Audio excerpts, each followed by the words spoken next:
முருகனே துணை. அனைவருக்கும் இனிய வணக்கம்.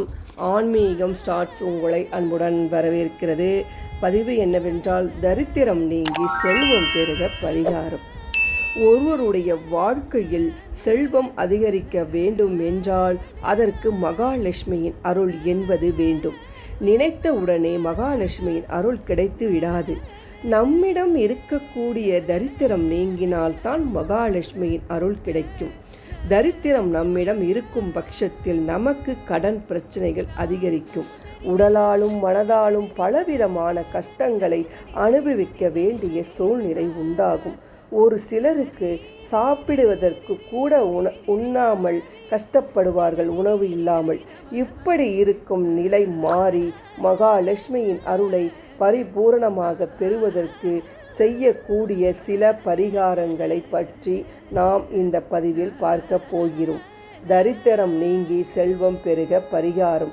நம்முடைய வாழ்க்கையில் இருக்கக்கூடிய கஷ்டங்கள் அனைத்தும் நீங்கி செல்வ செழிப்புடன் வாழ வேண்டும் என்றால் லட்சுமி கரமாக நம்முடைய வீட்டை நாம் மாற்ற வேண்டும். அதோடு மட்டுமல்லாமல் நமக்கு கடன் பிரச்சனை தீரவும் அன்னபூரணியின் அருள் பரிபூர்ணமாக கிடைக்கவும் பல பரிகாரங்கள் இருக்கின்றன. அந்த பரிகாரங்களில் மிகவும் எளிமையான அதே சமயம் நல்ல பலனை தரக்கூடிய பரிகாரத்தை பற்றி தான் பார்க்க போகிறோம்.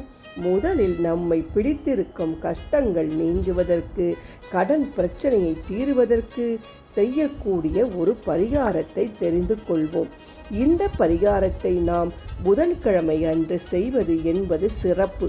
மற்ற நாட்களிலும் செய்யலாம், அதில் எந்த தவறும் கிடையாது.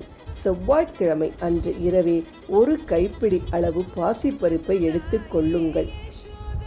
அதனுடன் ஒரு கைப்பிடி அளவு வெல்லத்தை நுணுக்கி எடுத்து கொள்ளுங்கள். இந்த இரண்டையும் சிறிதளவு மட்டும் தண்ணீர் ஊற்றி நன்றாக ஊற வைத்து கொள்ளுங்கள். புதன்கிழமை அன்று காலையில் அருகில் இருக்கக்கூடிய பசு மாட்டிற்கு இதை தானமாக தர வேண்டும்.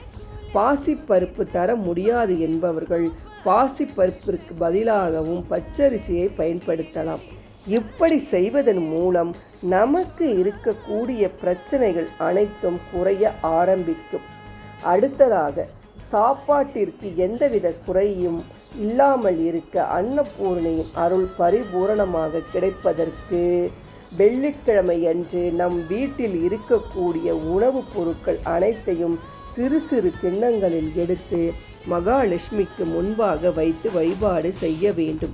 இதில் முக்கியமாக பச்சரிசி, கல்லு உப்பு, துவரம்பருப்பு, வீட்டில் இருக்கக்கூடிய காய்கறிகள், வீட்டில் இருக்கக்கூடிய பழ வகைகள் என்று அனைத்தையும் சிறிது மட்டும் எடுத்து வைத்து வழிபாடு செய்ய வேண்டும். வழிபாடு செய்து முடிந்த பிறகு இதை திரும்பவும் நாம் எப்பொழுதும் பயன்படுத்துவது போல் பயன்படுத்தி கொள்ளலாம். செல்வ வளம் பெருக வேண்டும் என்று நினைப்பவர்கள் தங்களுடைய நிலை வாசலில் மருதாணி இலையை வைக்க வேண்டும். மருதாணியை கொப்பாக உடைத்து வந்து அதை அப்படியே நிலை வாசலில் மாட்டிவிட வேண்டும். இப்படி செய்வதன் மூலம் வீட்டில் செல்வ வளம் அதிகரிப்பதோடு மட்டுமல்லாமல், பூஜை அறையில் பஞ்ச பாத்திரம் வைத்திருப்போம் அல்லவா, அந்த பஞ்ச பாத்திரத்தில் சுத்தமான தண்ணீரை பிடித்து அதில் சிறிதளவு பச்சை கற்பூரம், 2 கிராம்பு, 2 துளசி இலைகளை சேர்த்து வழிபாடு அனைத்தும் செய்து முடித்த பிறகு இந்த தீர்த்தத்தை வீடு முழுவதும் தெளிக்க வேண்டும். பணம் நகை வைத்திருக்கும் இடத்திலும் தெளிக்க வேண்டும். தரித்திரம் நீங்க வேண்டும் என்று நினைப்பவர்கள் ஒரு சிவப்பு நிற துணியை எடுத்து அதில் சிறிதளவு பச்சரிசி, ஒரு கொட்டைப்பாக்கு, சிவப்பு நிறத்தில் இருக்கக்கூடிய குங்குமம் சிறிதளவு வைத்து மூட்டையாக கட்டி பூஜை அறையில் ஒரு இடத்தில் வைத்து விடுங்கள். 1 வருடம் கழித்து இந்த மூட்டையை எடுத்துக்கொண்டு போய் ஓடுகின்ற நீரிலோ கடலிலோ தூக்கி போட்டு விட வேண்டும். இப்படி செய்வதன் மூலம் நம்மை பிடித்த தரித்திரம் அனைத்தும் நீங்கும்.